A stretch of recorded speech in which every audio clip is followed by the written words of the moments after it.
আমার অবস্থান সবসময় দেশের পক্ষে, দেশের মানুষের পক্ষে, সার্বিকভাবে বাংলাদেশের পক্ষে। তো আমার অবস্থান আগেও তাই ছিল, এখনো তাই থাকবে। এটা কার পক্ষে যাবে, কার বিপক্ষে যাবে সেটা আমি জানি না। আমি আমার দায়িত্ব এবং কর্তব্য যেটা, সেটাই আমি পালন করব। দেখুন, আগের তিনটি নির্বাচনে বিএনপির উপস্থিতি ছিল, সে কারণে সেই সংসদটিকে অনেক সময় বলা হতো একতরফা সংসদ। এই নির্বাচনে আওয়ামী লীগের উপস্থিতি নাই। সো সেই দিক থেকে দেখতে গেলে বাংলাদেশের মিনিমাম 30% মানুষের রিপ্রেজেন্টেশন নাই। সো আমি তো আসলে খুব বেশি পার্থক্য দেখতে পাচ্ছি না। নিশ্চয়ই বিজয়ী সেই সঙ্গে এটাও ভুলে গেলে চলবে না যে আমাদের 30% মানুষের কোনো রিপ্রেজেন্টেশন, মিনিমাম 30% মানুষের রিপ্রেজেন্টেশন এই সংসদে থাকবে না। সেটাও আমাদের মাথায় রেখেই সংসদটাতে বসতে হবে, চলতে হবে। দেখুন, আমি এই মুহূর্তে তো দলের কার্যক্রম নিষিদ্ধ আওয়ামী লীগের। সো তাদেরটা কিভাবে ফিরিয়ে আনা যায় সেটা তো আমি এখন বলতে পারবো না।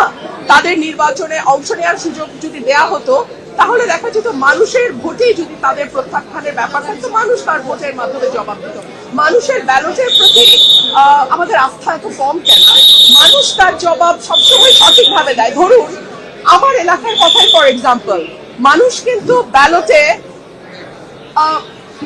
প্রার্থী বেছে নিয়েছে এবং এই সুযোগটা মানুষকে দেওয়া উচিত বলে আমি মনে করি। এখন পর্যন্ত না। ওটা কি অফার করা হয়েছে কিনা ফিরে যায়? নির্বাচনের পর আমার সঙ্গে কোনো যোগাযোগ হয়নি কারো।